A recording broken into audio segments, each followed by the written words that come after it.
The 5-9 Detroit Lions are at home this week, taking on the 9-5 Tampa Bay Buccaneers, looking to get one step closer to the postseason, and it'll likely be their passing attack that leads them there. Godwin is in! Touchdown! Tom Brady put up close to 400 yards last week, 2 more TDs, a rating over 110. Brady now going back shoulder to Gronkowski, who turns around and hauls it in. Mike Evans, again his top receiver, 6 catches, 110 yards. Brady with a lot of time, steps in with guns incomplete. Evans surging for the end zone. And Antonio Brown had his first big game as a Buck, 5 catches, 93 yards, along with a trip to the end zone. Brady airing it out, going deep. He's got it to Antonio Brown. That's back-to-back games where Brady has had a rating in the triple digits. 4 TDs, no picks in his last 2, a needed bounce back after he threw 4 interceptions in his previous 2. Brady all day, downfield, touchdown, Scotty Miller. Tampa is a pass-first team, and that's not a bad thing when you face the Lions. They allowed Ryan Tannehill to throw for over 270 yards, 3 TDs, while giving up a fat rating of 145.8. Tannehill play action again, puts some air under it, takes a shot, has Corey Davis wide open. Davis still going, and he's in for the touchdown. And that showing against the pass fits Detroit's body of work against passing attacks, as their numbers across the board on that front are not good. Tannehill 3rd and goal over the middle, A.J. Brown, and he's in for the touchdown.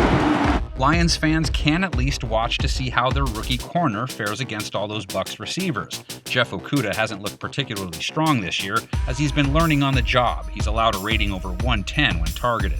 Fake to Cook, blocked by Reeve, into the end zone, that is caught for a touchdown! Offensively, Detroit's faithful should lock in on DeAndre Swift. He went for 67 yards on 15 carries and scored twice. Stafford gives to Swift, and he punches it in! Swift has had to sit behind Adrian Peterson quite a bit, and he's also missed a few games with injuries, but he's averaging a healthy 4.5 yards a run for the year. Swift cuts back and he's in! So you'd think the Lions would like to get him as much action as possible before the season is out to see what they might have in him for next year. Swift has some good blocking.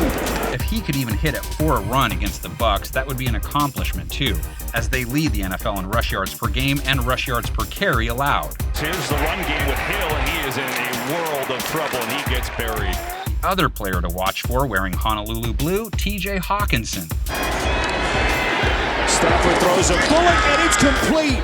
Hockenson has improved in his second year, has 6 TDs, 60 receptions, and is closing in on 700 receiving yards for the season. Hesitates, throws, touchdown, Lions! He has a chance to pad those stats against the Bucs too, as they are not overly strong against the pass. Over 350 yards to Matt Ryan, 3 TDs, and a rating over 110. Going to the end zone, it is caught! There are no layups in the NFL in theory, or gimme putts. We just saw that last week with the Jets, and heck, the Bucs almost tripped up against the Falcons. So despite the records, anything can happen, especially if Matthew Stafford is back there slinging it for Detroit.